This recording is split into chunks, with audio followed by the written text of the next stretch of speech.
ये 13 मई से बनने वाले करंट अफेयर के सभी इंपॉर्टेंट क्वेश्चंस। कल संडे था जहां पर आप लोगों ने वीकली रिवीजन किया था। चलिए हम रिवीजन कर लेते हैं सैटरडे की क्लास का। सैटरडे को हमने देखा था कि इंडियन आर्मी और इंडियन एयरफोर्स ने गगन स्ट्राइक 2 अभ्यास का आयोजन किया पंजाब में। भारत ने संयुक्त राष्ट्र आतंकवाद विरोधी ट्रस्ट में कितना फंड दिया है? 5 लाख US डॉलर का। एक रिपोर्ट के अकॉर्डिंग नेपाल में जनसंख्या वृद्धि दर में 0.92% गिरावट देखी गई है। T20 इतिहास में 350 विकेट लेने वाले पहले भारतीय यजुवेंद्र चहल है। हालांकि आईपीएल में 200 प्लस विकेट ये ले चुके हैं। भारतीय पुरुष बास्केटबॉल टीम के मुख्य कोच बनाए गए हैं स्कॉट फ्लेमिंग। खबरों में रही पायरेनीज पर्वत जो कि स्पेन और फ्रांस के बीच में है। रशिया के 5वीं बार राष्ट्रपति बने हैं व्लादिमीर पुतिन। चाइना ने भारत में अपना राजदूत बनाया है जू फेइंगहोंग को। विश्व स्नूकर चैंपियनशिप 2024 का खिताब जीता है काइरिन विल्सन ने। और मियामी ग्रैंड प्रिक्स 2024 की जीत ली है लैंडो नॉरिस ने। तो चलिए शुरू करते हैं आज का हमारा पहला सवाल। ये भी एक्सरसाइज से ही रिलेटेड है। रिसेंटली यानी कि मई 2024 में ही भारत और फ्रांस के बीच जो सैन्य अभ्यास है जिसका नाम है शक्ति, ये कहाँ आयोजित किया जाना है? तो इसका आयोजन किया जाएगा मेघालय में।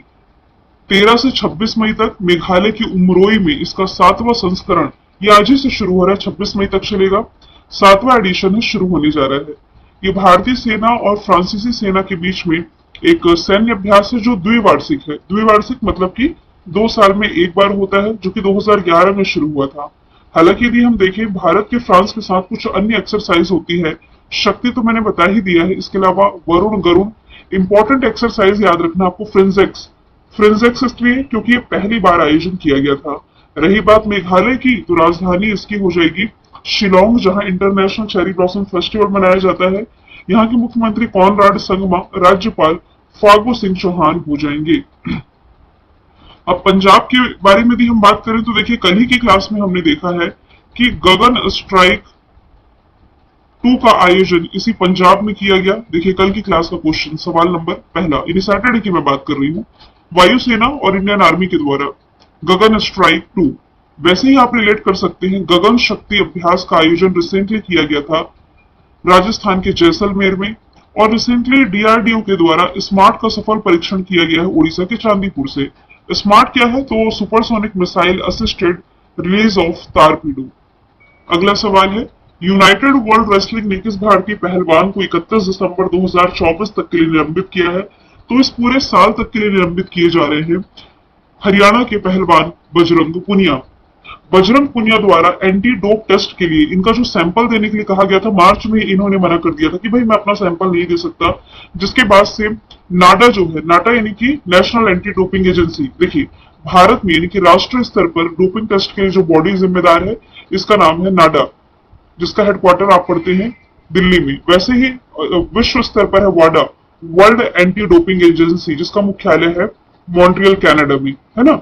तो अभी क्या है कि नाडा ने 23 अप्रैल 2024 को बजरंग पुनिया को अस्थायी रूप से निलंबित किया था। लेकिन अभी जो यूनाइटेड वर्ल्ड रेसलिंग है, इन्होंने बजरंग पुनिया को 31 दिसंबर 2024 इस पूरे साल के लिए निलंबित किया है। बजरंग पुनिया विश्व में नंबर 1 स्थान पाने वाले और 4 विश्व चैंपियनशिप जीतने वाले पहले भारतीय पहलवान हैं। टोक्यो ओलंपिक जो 2020 में हुआ था जापान की टोक्यो में, इसमें इन्होंने ब्रॉन्ज मेडल जीता था। अब आप सोच रहे होंगे डोपिंग टेस्ट क्या होता है? देखिए ये जो अथॉरिटी होती है ये टेस्ट करती है डोपिंग टेस्ट, जिसमें कि कुछ सैंपल्स देने होते हैं ब्लड टेस्ट के थ्रू, कुछ टेस्टिंग की जाती है। सभी एथलीट के ऊपर होती है ये कि कहीं ये जो एथलीट है कुछ ऐसे पदार्थों का तो इस्तेमाल नहीं कर रहे हैं जो कि बैन है, कुछ मादक पदार्थ का ये यूज तो नहीं कर रहे हैं जो कि टेस्ट के माध्यम से पता चल जाता है। और यदि ये पाए जाते हैं इसमें दोषी तो इन्हें फिर बैन किया जाता है। अब यदि मैं ऑप्शन की बात करूं तो सविता पुनिया ये तो हॉकी से रिलेटेड है, लेकिन इन्हीं के स्थान पर अभी हाल ही में भारतीय महिला हॉकी टीम की कैप्टन बनाई गई है सलीमा टेटे। पंकज अडवाणी से करंट में हमने पढ़ा है कि रिसेंटली ये बिलियर्ड्स हॉल ऑफ फेम में शामिल किए गए हैं। बिलियर्ड्स हॉल ऑफ फेम में शामिल ये पहले भारतीय भी बने हैं। और यदि बात की जाए नीरज चोपड़ा की तो ये रिलेटेड हो जाएंगे भाला फेंक से। स्विट्जरलैंड के द्वारा इन्हें फ्रेंडशिप दूत के रूप में नियुक्त किया गया था। सवाल नंबर तीसरा है, के मिस्त्री रिसेंटली किस बैंक के चेयरमैन बनाए गए हैं? रिसेंटली ये एचडीएफसी बैंक के चेयरमैन बन गए हैं। एचडीएफसी बैंक जिसकी स्थापना 1994 में की गई, मुंबई महाराष्ट्र में headquarter, MD CEO Shashidhar Jagdishan है। करंट से भी आप रिलेट करेंगे तो लक्षद्वीप में ब्रांच ओपन करने वाला भारत का पहला निजी बैंक ये एचडीएफसी बैंक ही बना है। बात की जाए यदि पंजाब नेशनल बैंक की, तो इसके जो एमडी सीईओ हैं ये हो जाएंगे Atul Kumar Goyal. State bank of India की यदि मैं बात करूं तो दिनेश कुमार खारा ये हो जाएंगे वर्तमान में इसके चेयरमैन। और आईसीआईसीआई बैंक के वर्तमान में एमडी और सीईओ ये हो जाएंगे संदीप बख्शी। यदि चेयरमैन पूछा जाता तब वो गिरीश चंद्र चतुर्वेदी होते हैं ना। सवाल नंबर चौथा है, रिसेंटली एलएनटी ग्रुप के नए अध्यक्ष कौन नियुक्त किए गए हैं? एलएनटी का मतलब है लॉजन एंड टर्बो कंपनी। तो रिसेंटली जो आर शंकर रमन है यही बन गए हैं एलएनटी के नए अध्यक्ष। मतलब कि इन्हें प्रमोशन मिला है अध्यक्ष के रूप में। इस पदोन्नति के बाद ये जो रमन है कंपनी के पूर्णकालिक निदेशक और मुख्य वित्तीय अधिकारी यानी कि चीफ फाइनेंशियल ऑफिसर के रूप में कार्य करेंगे। लॉजन एंड टर्बो कंपनी की स्थापना 1946 में हुई। मुंबई में हेडक्वार्टर सीएमडी है एस एन सुब्रमण्यम। ये वही लॉजन एंड टर्बो कंपनी है जिसने की दुनिया की जो सबसे ऊंची प्रतिमा है स्टेच्यू ऑफ यूनिटी, इसे बनाने का प्रभार, स्टेच्यू ऑफ यूनिटी गुजरात के केवड़िया में है, सरदार पटेल की प्रतिमा। तो डिजाइन तो किया गया है राम वी सुतार के द्वारा, लेकिन बनाने का टेंडर ये एलएनटी कंपनी को ही मिला। संजय कुमार जो है ये आयुष मंत्रालय में रिसेंटली निदेशक के रूप में नियुक्त किए गए हैं। यदि बात की जाए हीरालाल समारिया की, तो रिसेंटली ये सूचना आयुक्त बनाए गए हैं। और अरविंद पनगड़िया हमारा जो 16वां वित्त आयोग है 16th फाइनेंस कमीशन, इसके ये अध्यक्ष हो जाएंगे। अगले सवाल की तरफ बढ़ते हैं। सवाल नंबर 5वां है, हाल ही में अमेरिका और ब्राजील के बाद 10 लाख उबर ड्राइवर की उपलब्धि हासिल करने वाला जो तीसरा देश बना है ये अपना ही देश बना है भारत। ऑप्शन नंबर बी इसका राइट आंसर हो जाएगा। और पहले नंबर पर इसमें अमेरिका का स्थान है, दूसरे स्थान पर ब्राजील, अब बना है भारत तीसरा। उबर ने 31 मार्च 2024 को वैश्विक राजस्व में पिछले वर्ष की तुलना में देखा जाए तो 15% इंक्रीमेंट दर्ज किया है, जिससे कि राजस्व $10.13 बिलियन तक पहुंच गया है। उबर आप जानते हैं कैब में इस्तेमाल किया ही होगा आप लोगों ने। उबर के सीईओ दारा खोसरोशाही हो जाएंगे। अभी यदि मैं बात करूं जर्मनी की, देखिए जर्मनी के एक फैक्टर जो कि हमेशा ही मैंने आपको रटवाया है और ये रट चुका ही होगा आप लोगों को कि जर्मनी हाइड्रोजन बेस्ड ट्रेन दुनिया की पहली इसी ने लॉन्च करी थी। एशिया की पहली हाइड्रोजन ट्रेन ये लॉन्च करी चाइना ने, और भारत की पहली हाइड्रोजन ट्रेन ये लॉन्च करेगा हरियाणा। चाइना से आप क्या रिलेट कर सकते हैं? इसका चांगी 6 मिशन जो कि मून मिशन है इसका। और फ्रांस जो है ये गर्भपात को संवैधानिक अधिकार बनाने वाला यूरोपियन कंट्री, पहला ऐसा यूरोपियन कंट्री बना है। अच्छा, ये तो आपको मालूम है कि उबर ये भारतीय कंपनी नहीं है, उबर ये अमेरिकी कंपनी है जिसका हेडक्वार्टर है सैन फ्रांसिस्को कैलिफोर्निया में। नेक्स्ट है, हाल ही में राष्ट्रीय प्रौद्योगिकी दिवस कब मनाया गया? तो ये मनाया जाता है मई महीने की 11 तारीख को। 11 मई को ये मनाया गया है क्योंकि इसी दिन 1998 में पोखरण में सफल परमाणु परीक्षण किया गया था। तो उसी की याद में उन उपलब्धियों को सम्मानित करने के लिए दिवस मनाया जाता है। इस बार की थीम है from schools to startups igniting young minds to innovate. बात की जाए यदि 7 मई की, तो 7 मई को आपका मनाया गया है एथलेटिक्स डे। 8 मई को आपका क्या मनाया गया है? Red cross day. Thalassemia day भी 8 मई को मनाया गया है। अगला सवाल है, विश्व का तीसरा सबसे बड़ा सौर ऊर्जा उत्पादक बनने में रिसेंटली भारत किस देश से आगे निकला है? तो भारत जापान को पीछे छोड़ते हुए पूरी दुनिया में सौर ऊर्जा का तीसरा सबसे बड़ा उत्पादक देश बना है। सौर ऊर्जा क्षमता में तेजी से वृद्धि के कारण भारत 2023 में तीसरा सबसे बड़ा सौर उत्पादक देश बना। अभी रिसेंटली यूके स्थित थिंक टैंक एम्बर द्वारा 5वीं रिपोर्ट प्रकाशित की गई ग्लोबल इलेक्ट्रिसिटी रिव्यू। इसी रिपोर्ट में कहा गया कि भारत अब से लगभग 9 साल पहले यानी कि 2015 में जो कि 9वें स्थान पर था, अब जापान को पीछे छोड़कर तीसरे स्थान पर आ गया। टॉप पर अभी भी अमेरिका और चाइना है। बात की जाए यदि जापान की कैपिटल टोक्यो, करेंसी इसकी येन हो जाएगी। प्राइम मिनिस्टर यहाँ की फूमियो किशिदा है।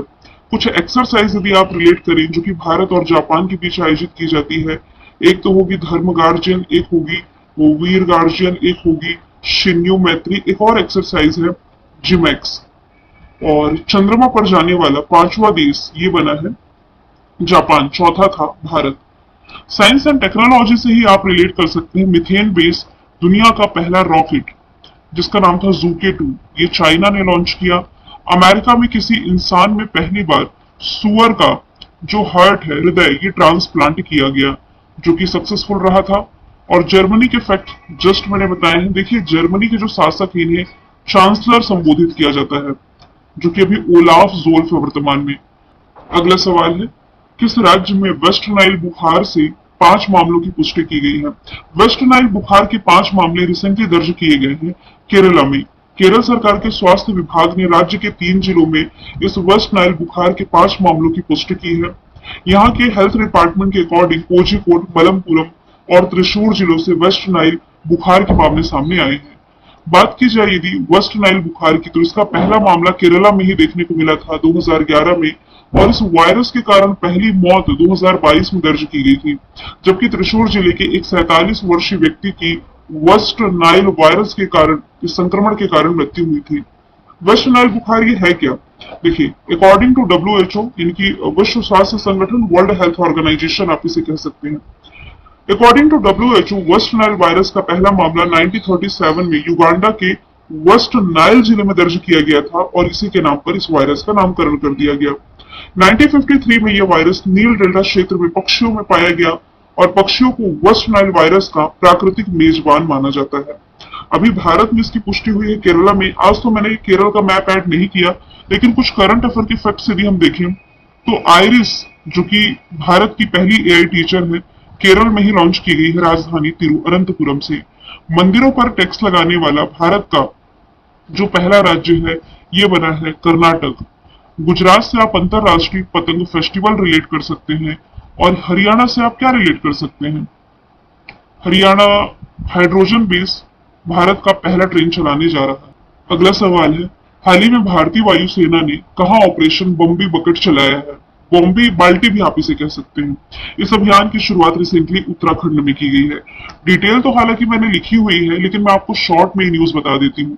देखिए, अभी कुछ दिन पहले मैंने आपको बताया है कि उत्तराखंड के जंगलों में अभी भीषण आग लगी हुई है, जिस पर कंट्रोल करने का काम किया जा रहा था। इसी बीच में सरकार ने, यानी कि उत्तराखंड गवर्नमेंट ने रिसेंटली वहां पर पिरुल लाओ पैसे पाओ अभियान की भी शुरुआत की थी। अभी क्या हुआ है कि इंडियन एयरफोर्स ने रिसेंटली नैनीताल के पास जंगल की आग से निपटने के लिए बॉम्बे बकेट, या इसे आप कह सकते हैं बॉम्बे बाल्टी लैस, अपने Mi-17V5 हेलीकॉप्टर का उपयोग किया है, जो कि इस चुनौतीपूर्ण इलाके में हवाई अग्निशमन, यानी कि हवाई मार्ग के माध्यम से आग को शांत करने का काम किया जा रहा है।